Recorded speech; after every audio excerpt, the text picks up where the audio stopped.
नमस्कार, मैं आपके साथ प्रशांत धीमान और आप देख रहे हैं हॉर्नबिल टीवी। रुक करते हैं खबरों का और खबर की शुरुआत इस वक्त की बड़ी खबर से करते हैं। आपको बता दें, उत्तराखंड के अंदर नवनियुक्त कैबिनेट मंत्रियों को विभागों की दी गई जिम्मेदारी। मंत्री खजान दास को समाज कल्याण, अल्पसंख्यक कल्याण, छात्र कल्याण, भाषा विभाग का जिम्मा। मंत्री मदन कौशिक को आपदा, पंचायती राज, आयुष एवं आयुष शिक्षा, पुनर्गठन, जनगणना विभाग मिला। वहीं मंत्री भरत सिंह चौधरी को ग्राम्य विकास, लघु, खादी एवं ग्रामोद्योग विभाग की जिम्मेदारी मिली। वहीं मंत्री प्रदीप बत्रा को परिवहन विभाग, सूचना प्रौद्योगिकी, विकास, विज्ञान प्रौद्योगिकी, जैव प्रौद्योगिकी विभाग की जिम्मेदारी मिली। ये बड़ी खबर आपको बता दें, उत्तराखंड कैबिनेट में जिन 5 मंत्रियों को शपथ दिलाई गई थी, अब उनको जिम्मेदारियां दे दी गई हैं। मंत्री राम सिंह केड़ा को शहरी विकास, पर्यावरण एवं जलागम प्रबंधन का जिम्मा मिला है। ये बड़ी खबर आपको बता दें उत्तराखंड से, जहां धामी कैबिनेट में मंत्रियों को शपथ दिलाई गई थी, नए मंत्रियों को अब उनको जिम्मेदारी भी सौंप दी गई है। राम सिंह केड़ा ईश्वर की शपथ लेता हूँ कि मैं विधि द्वारा स्थापित भारी। इस खबर पर ज्यादा जानकारी के लिए हमारे साथ हमारे संवाददाता योगेश जुड़ चुके हैं। योगेश, क्या कुछ जानकारी है इसमें? देखिए प्रशांत, नवनियुक्त कैबिनेट मंत्री जो बनाए गए हैं उनको विभागों की जिम्मेदारी सौंपी गई है। ऐसे में अगर नवनियुक्त कैबिनेट मंत्री खजान दास की बात की जाए तो खजान दास को समाज कल्याण, अल्पसंख्यक कल्याण, छात्र कल्याण, भाषा विभाग की जिम्मेदारी सौंपी गई है।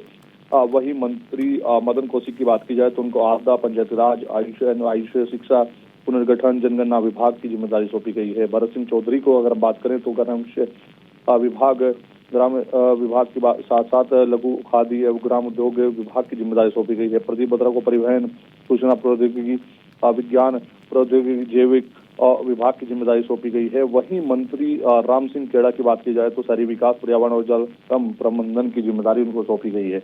यानी कि जिस तरह से अभी 5 जो रिक्त पद थे उन पर कैबिनेट का विस्तार हुआ और उसमें जो है नए 5 शहरों को शामिल किया गया है, उसके चलते जो है जिस तरह से इनको जिम्मेदारी विभाग के तौर पर है। पहले इनको सचिव की जो है सचिव जो इनके थे वो उनको दे दिए हैं, निजी सचिव इनको मिल चुके हैं। अब इनको विभागों की जिम्मेदारी मिल चुकी है। विभिन्न विभागों में या बैठक करेंगे, समीक्षाएं करेंगे, विकास के कार्य करेंगे, लोगों की जन सुनवाई करेंगे। आने वाले लोगों को इन विभाग में से विकास की योजनाएं हों, चाहे उनको लाभ मिलना हो जो है लाभार्थियों को, उसका कामकाज ये देखते हुए नजर आएंगे। योगेश, क्या ये विभाग किसी हर मंत्री को किसी खास वजह से सौंपे गए हैं? देखिए जिस तरह से 5 मंत्री हैं और 5 मंत्रियों को विभाग सौंपने थे, उनकी किस तरह की जिम्मेदारी वो निभा सकते हैं उसी के हिसाब से जो है उनको विभाग दिए हैं, उनके कैडर के हिसाब से उनको विभाग दिए हैं। जैसे अगर हम खजान दास की बात करें या मदन कौशिक की बात करें तो दोनों कैबिनेट मंत्री पूर्व में भी रह चुके हैं। लंबे समय तक अनुभव है कैबिनेट मंत्री के तौर पर किस तरह से कामकाज करना है, विभाग के तौर पर किस तरह से कामकाज को देखना है, तो तमाम जिम्मेदारी उन पहले निभा चुके हैं। उसी आधार पर उनको इस तरह के विभागों की जो अहम विभाग उनकी जिम्मेदारी। लेकिन अगर बड़े विभाग की हम बात करें तो परिवहन विभाग भी बड़ा विभाग है जो प्रदीप बत्रा को जिम्मेदारी मिली है, पहली बार उनको मिली है। लेकिन निश्चित तौर पर ये निभाने का काम करेंगे और इसमें आने वाले वक्त में किस तरह से विकास कार्य होने हैं, लोगों की सुनवाई करनी है, जन सुनवाई करके जो है उनका समाधान करना है, लाभार्थियों को लाभ पहुंचे इनमें वो देखना है, तो निश्चित तौर पर तमाम कार्य हैं। धन्यवाद योगेश, ये सब जानकारी देने के लिए। रुक करते अगली खबर का। अगली खबर ऋषिकेश से आ रही है, जहां ऋषिकेश में गंगा तट स्थित गंगा रिसोर्ट में आयोजित अंतर्राष्ट्रीय योग फेस्टिवल का आज भव्य समापन हो गया। इस अवसर पर उत्तराखंड के राज्यपाल गुरमीत सिंह ने मुख्य अतिथि के रूप में शिरकत की। समापन समारोह को संबोधित करते हुए राज्यपाल ने देश विदेश से आए योग साधकों और आयुर्वेद आचार्यों का हार्दिक आभार व्यक्त किया। उन्होंने कहा कि भारत की प्राचीन योग विद्या आज पूरे विश्व को एक नई दिशा दे रही है। भागदौड़ भरी जिंदगी में योग न केवल शारीरिक स्वास्थ्य को बेहतर बनाता है बल्कि मानसिक शांति और संतुलन भी प्रदान करता है। वहीं राज्यपाल ने योग की इस पावन भूमि ऋषिकेश से विश्व भर के योगियों को संदेश देते हुए कहा कि योग केवल व्यायाम नहीं बल्कि एक जीवन शैली है जो मानवता को जोड़ने का कार्य करती है।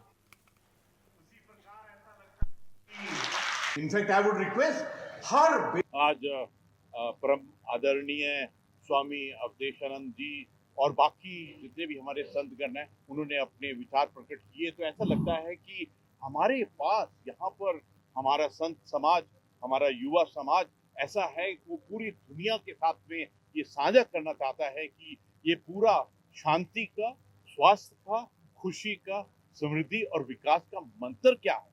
मुझे ऐसा लगता है कि yoga is the start point which can change everything.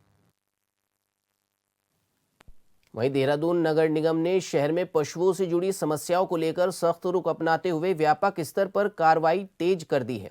इसी कड़ी में पालतू श्वान पॉलिसी 2025 को लागू करते हुए पालतू कुत्तों का पंजीकरण अनिवार्य कर दिया गया है और नियमों का उल्लंघन करने वालों के खिलाफ चालान की कार्यवाही की जा रही है। अगर निगम के पशु चिकित्सा अधिकारी डॉक्टर वरुण अग्रवाल के अनुसार बिना लीश और मजल के कुत्तों को सार्वजनिक स्थानों पर घुमाने, गंदगी फैलाने और शिकायत मिलने पर तुरंत जुर्माना लगाया जा रहा है। वहीं बंदरों और आवारा पशुओं की समस्याओं से निपटने के लिए भी अभियान तेज किया गया है।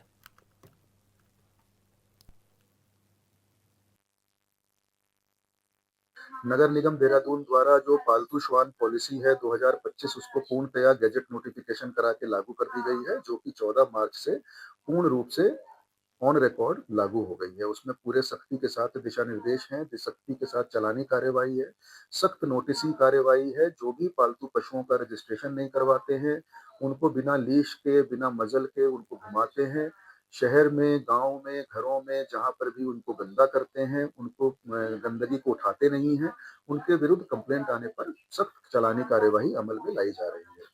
इसके अतिरिक्त जो हमारे बंदरों को पकड़ने की प्रक्रिया है, उसमें भी नगर निगम देहरादून ने पहल करते हुए बंदरों को पकड़ने के लिए कोटेशन बेसिस पे बंदरों को पकड़ना शुरू किया है, जिसमें से हम लोगों ने किद्दूवाला से और टिहरी कॉलोनी राजपुर से, ब्राह्मणवाला से, रेलवे स्टेशन क्षेत्र से और अन्य क्षेत्रों से, बंगाली कोठी से हम लोगों ने बंदरों को पकड़ा है और उनको चिड़ियापुर रेस्क्यू सेंटर में हम लोगों ने भिजवाया है।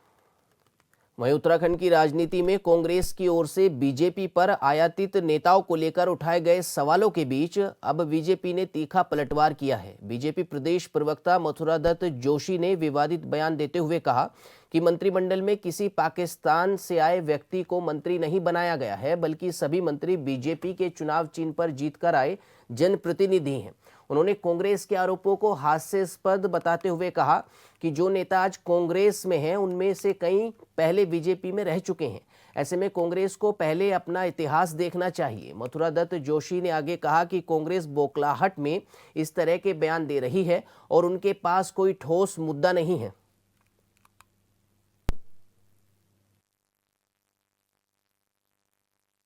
नहीं, कांग्रेसियों को शायद ये मालूम नहीं है कि जो कांग्रेस में हैं, प्रीतम सिंह जी से लेकर हरक सिंह जी और यशपाल आर्य जी, वो किस गोत्र के हैं?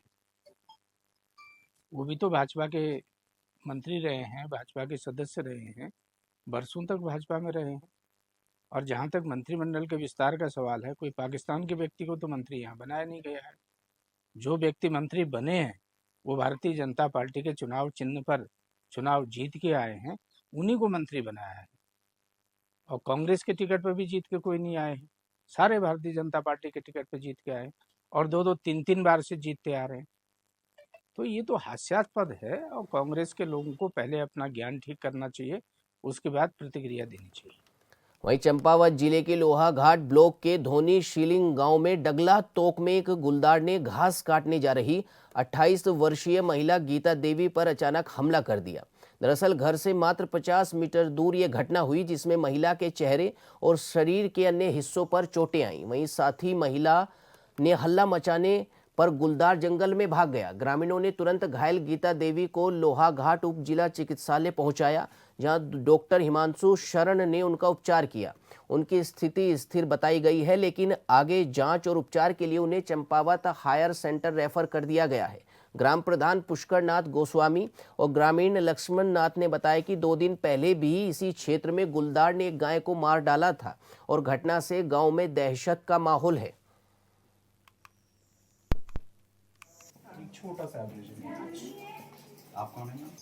आज सुबह 10:30 बजे ये 3 लेडीजें थीं जो घास काटने जा रही थी। घर से करीब 50 मीटर के दूरी पे शेर ने इन पे आगे वाली जो लेडीज थी उस पर हमला कर दिया था। फिर पीछे से 2 लेडीज़ों ने आवाज़ की तो थोड़ा शेर भग गया था।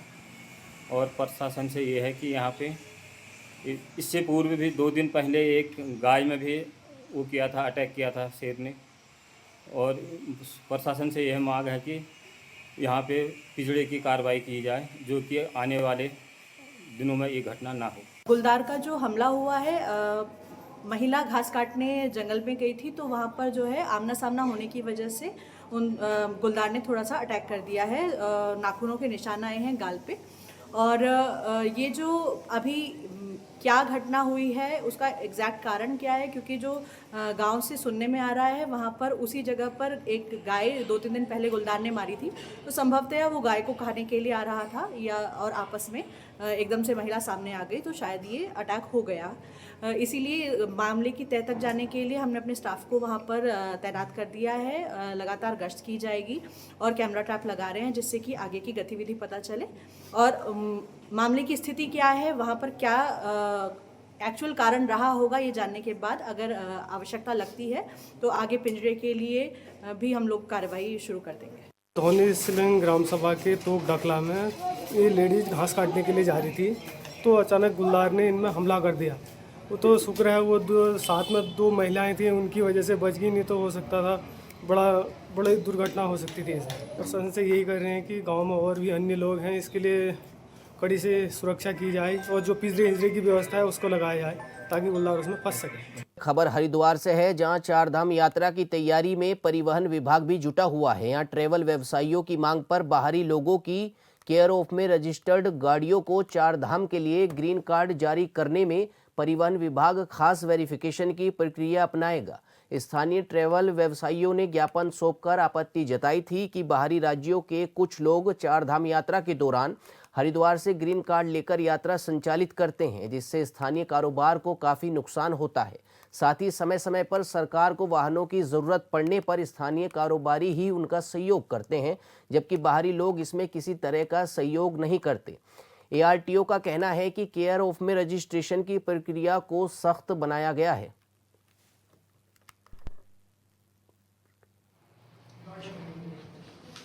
अभी जो केयर ऑफ में रजिस्ट्रेशन की प्रक्रिया है या ट्रांसफ़र की भी प्रक्रिया है, उसको काफ़ी स्ट्रिक्ट कर दिया गया है। उसमें पुलिस वेरिफिकेशन की रिक्वायरमेंट लगा दी गई है। इसमें RTO देहरादून सर का इसमें आदेश भी आया हुआ है कि जो वाहन मालिक हैं, जो विक्रेता हैं, क्रेता हैं, वो अपना लोकल भी पुलिस वेरिफिकेशन देंगे और जहाँ वो बाहर से उनका जो एड्रेस है वहाँ का भी उनका पुलिस वेरिफिकेशन रहेगा। उसके बाद ही केयर ऑफ में गाड़ियाँ रजिस्टर्ड या ट्रांसफ़र की जाएंगी। तो ये जो स्थिति जो प्रक्रिया है थोड़ी उसको स्ट्रिक्ट कर दिया गया है और जो पुराने वाहन भी जो इस तरह से रजिस्टर्ड हैं उनकी एक लिस्ट निकाली जा रही है और उसमें चेक किया जाएगा कि कितने ऐसे वाहन हैं जो सच में यहाँ पे रिसाइड करते हैं और जो नहीं रिसाइड कर रहे हैं। लोकल जो व्यवसायी है हरिद्वार का, जो सरकार के नियोजन होते हैं, जैसे कि चुनाव ड्यूटियों में गाड़ी लगती है या सरकार को वाहनों की जरूरत पड़ती है, तो लोकल व्यवसायियों से ही वो वाहन मांगा जाता है और वो देते भी हैं। पर बाहर के जो व्यवसायी हैं वो 4 धाम यात्रा में आकर के लोकल व्यवसायियों का व्यवसाय खराब करते हैं। हमारी ये मांग है उनका सत्यापन हो और उनको हरिद्वार लोकल में व्यवसाय न करने दिया जाए और सत्यापन करके उनको फौरी तौर पर कार्रवाई कर उनको उनके गंतव्य तक पहुंचाया जाए। वहीं राज्य आंदोलनकारी जोध सिंह विष्ट ने अपनी गणना अपने गांव अभियान के तहत प्रदेशवासियों से अपील की, जिसमें उन्होंने कहा कि वे आगामी जनगणना के दौरान अपने मूल निवास स्थान पर जरूर पहुंचेंगे। राज्य अतिथि गृह में आयोजित प्रेस कॉन्फ्रेंस में उन्होंने बताया कि उत्तराखंड के पहाड़ी क्षेत्रों से लगातार हो रहे पलायन के कारण जनसंख्या में भारी गिरावट दर्ज की जा रही है। खासतौर पर पर्वतीय जिलों में कमी चिंताजनक स्तर तक पहुंच गई है।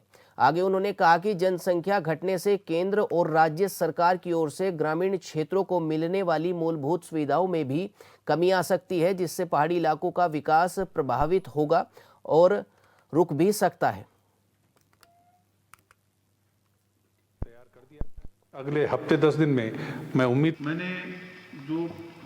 हम राज्य की सरकार से लेकर के हमारे माननीय जो विधायक गण हैं, माननीय सांसद गण हैं, अगले चरण में उनसे बातचीत करने के साथ साथ जो राज्य के retired IAS, IPS, PCS, IFS से लेकर के शिक्षा विभाग के, इंजीनियरिंग विभाग के जितने विभाग के कर्मचारी पर्वतीय क्षेत्र के मैदानी क्षेत्रों में रह रहे हैं, तो हम उनसे भी सहयोग लेकर के इस अभियान को गति देने का काम करके ये प्रयास कर रहे हैं कि सरकार अपना काम करे, एक नागरिक के रूप रूप में हम लोग जो है अपने प्रवासी भाइयों को आह्वान करें कि वह गांव में आकर के फरवरी 2027 में जनगणना कराएं, ताकि हम पहाड़ों के विकास को बचा सकें, पहाड़ के प्रतिनिधित्व को बचा सकें।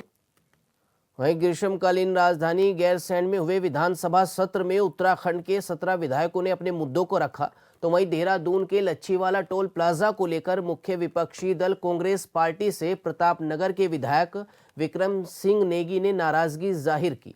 विक्रम सिंह नेगी ने कहा कि लच्छीवाला टोल प्लाजा की सड़क पर पौड़ी, चमोली, रुद्रप्रयाग, टिहरी और उत्तरकाशी के लोग मात्र 6 किलोमीटर का सफर तय करते हैं, लेकिन वे इसका उतना ही पैसा देते हैं जितना कोई व्यक्ति हरिद्वार या उससे पहले से लच्छीवाला की ओर से आ रहा हो। साथ ही उन्होंने कहा कि सत्र के नियम अनुसार ये संकल्प है कि राज्य सरकार भारत सरकार को प्रस्ताव पास कर भेजे और लच्छीवाला टोल प्लाजा को थोड़ा सा पीछे कर दिया जाए।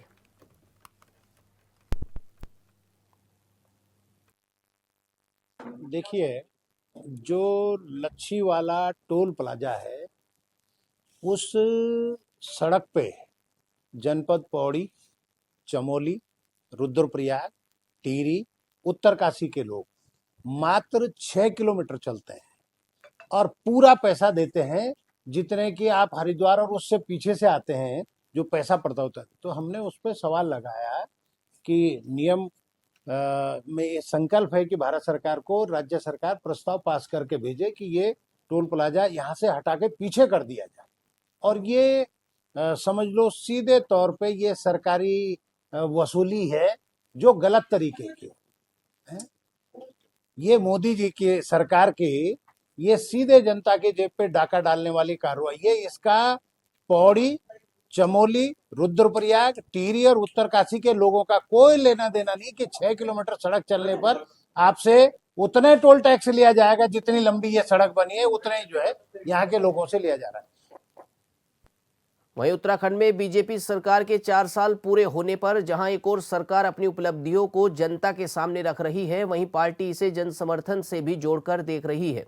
बीजेपी प्रदेश महामंत्री कुंदन परिहार ने कहा कि सरकार के 4 साल के कार्यकाल में हुए विकास कार्यों का असर जनता के बीच साफ तौर पर देखा जा सकता है। उन्होंने हरिद्वार और हल्द्वानी में हुई जन सभाओं का जिक्र करते हुए कहा कि इन कार्यक्रमों में सुदूरवर्ती क्षेत्रों से बड़ी संख्या में लोग पहुंचे हैं और सरकार के प्रति उनका उत्साह और समर्थन देखने लायक था।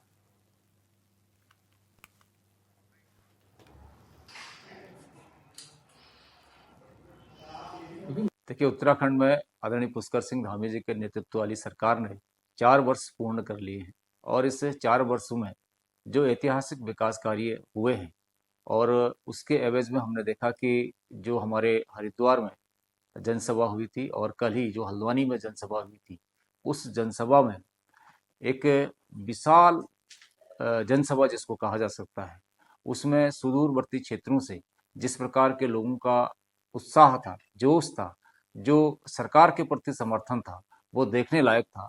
उनके जोश समर्थन के आधार पर हम कह सकते हैं कि भारतीय जनता पार्टी एक बार पुनः इस उत्तराखंड में सरकार बनाने जा रही है और आगे भी इस 4 साल पूर्ण होने के अवसर पर कुछ कार्यक्रम हमने सोचे हैं। अभी वो फाइनल रूप नहीं है, लेकिन जो हमारी 2 मुख्य रूप से विशाल जनसभाएं होनी थी वो बहुत सफल रही हैं, ऐतिहासिक रही है। अपार जन समर्थन उसके माध्यम से हमको प्राप्त हुआ है।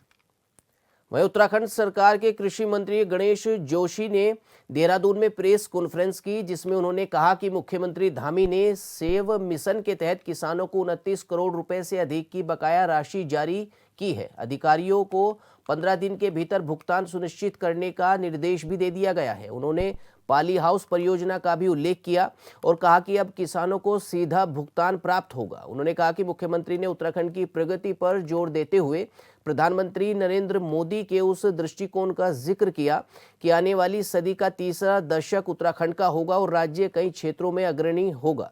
हल्द्वानी में एक ऐतिहासिक रैली के दौरान रक्षा मंत्री राजनाथ सिंह ने मुख्यमंत्री धामी की धुरंधर धामी के रूप में सराहना की और टीम धामी ने 2027 के चुनावों में 50 से अधिक सीटें जीतने का लक्ष्य रखा है। वहीं मुख्यमंत्री सैन्य धाम का उद्घाटन करेंगे, जिसे देश का सबसे उत्कृष्ट स्मारक बताया गया है। इसका मुख्य द्वार जनरल विपिन रावत के नाम पर है और इसमें 1734 शहीद परिवारों के आंगन की मिट्टी और 28 नदियों का जल समाहित है। एप्पल मिशन में जो किसानों का पैसा बकाया था उसके लिए माननीय मुख्यमंत्री जी का विशेष आभार करता हूं कि 29 करोड़ से अधिक पैसा जारी हो गया है और हमने सभी डीसीओ से कह दिया है कि 15 दिन के अंदर किसानों का भुगतान होना चाहिए। और इसी प्रकार जो हमारा एक माननीय मुख्यमंत्री जी का एक ड्रीम बजट था पोलियो हाउसेस का, जिस कंपनी को हमने काम दिया गया था, भारत सरकार की कंपनी थी, जब उसने काम नहीं किया हमने उसको भी हटा दिया और हमने कहा कि किसान के खाते में हम सीधा पैसा देंगे और किसान जो पैनल इसको बनाने वाले जो लोगों के पैनल पर हैं उनके माध्यम से पोलियो हाउसेस बनाएंगे। और लगातार ये फैसला करने के बाद किसानों के फोन आ रहे हैं और जितना हमारा लक्ष्य है हम उससे आगे जाने वाले हैं, इसके लिए मैं मुख्यमंत्री जी का आभार करता हूं। वहीं कल रैली में अगर आपने देखा हुआ जो ऐतिहासिक भीड़ हल्द्वानी के अंदर हुई और भारतीय राजनीति के पुरोधा राजनाथ सिंह जी वहां पर थे और उन्होंने धामी जी को जहां पहले धाकड़ धामी कहा था वही प्रकार से धामी जी काम कर रहे हैं, उनके विरोधी चित्र होते जा रहे हैं। उनको धुरंधर धामी की संज्ञा उन्होंने दी है और जिस प्रकार से आज टीम धामी तैयार हुई है। देखिए अभी हम 6 खिलाड़ियों से खेल रहे थे, अब पूरे 11 खिलाड़ी हो गए हैं। सब मिलकर धामी जी को पास देंगे और धामी जी गोल करेंगे और 2027 में 50 से अधिक सीटें लेकर भारतीय जनता पार्टी की सरकार बनेगी। और अब क्योंकि आज हम चौथा नवरात्र है, मां लक्ष्मीपुंजा का दिन है, मैं आप सबको नवरात्र की शुभकामनाएं देता हूं, नववर्ष की शुभकामनाएं देता हूं और मां से प्रार्थना करता हूं कि हमें इतनी शक्ति दे कि हम उत्तराखंड के विकास के लिए, क्योंकि उत्तराखंड को मोदी जी का एक विशेष आशीर्वाद प्राप्त है। उन्होंने कहा था कि आने वाली सदी का तीसरा दशक उत्तराखंड का होगा। उत्तराखंड उस ओर बढ़ रहा है, कई चीजों में हमारे प्रदेश को प्रथम स्थान मिला है। ये हमारे मुख्यमंत्री जी का कुशल नेतृत्व है और एक युवा नेतृत्व लगातार इस प्रदेश को आगे लेकर जा रहा है। मैं उनको शुभकामनाएं देता हूं, बधाई देता हूं। आपने नहीं पूछा?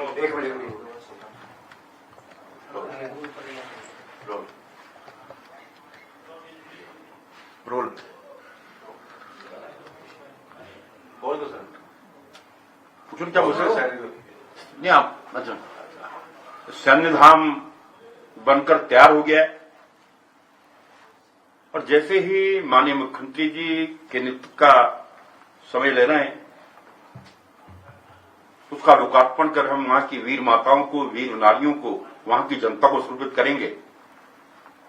क्योंकि जिस भाव से हमने उसको बनाया है उसको वो कोई स्मारक या मेमोरियल नहीं है। जब प्रधानमंत्री जी उत्तराखंड आए थे 2014 में तो उन्होंने कहा था कि ये वीरों की भूमि है, ये राष्ट्रभक्तों की भूमि है। बद्री, केदार, गंगोत्री, यमुनोत्री 4 धाम यहां पर हैं, 5वां धाम सैन्य धाम यहां पर होना चाहिए। आज प्रधानमंत्री जी की परिकल्पना और पुष्कर सिंह धामी सरकार का ड्रीम संकल्प जिसको पूरा करने का सौभाग्य मुझे प्राप्त हुआ है, उसमें क्योंकि भारत की सेना में 2 सैनिकों की पूजा होती है, बाबा हरभजन सिंह और बाबा जसवंत सिंह, उसके मंदिर उसमें है, म्यूजियम उसमें है, थिएटर उसमें है, लाइट एंड साउंड शो के माध्यम से। फिलहाल खबरों में इतना ही। आप बने रहिए हॉर्नबिल टीवी के साथ। नमस्कार।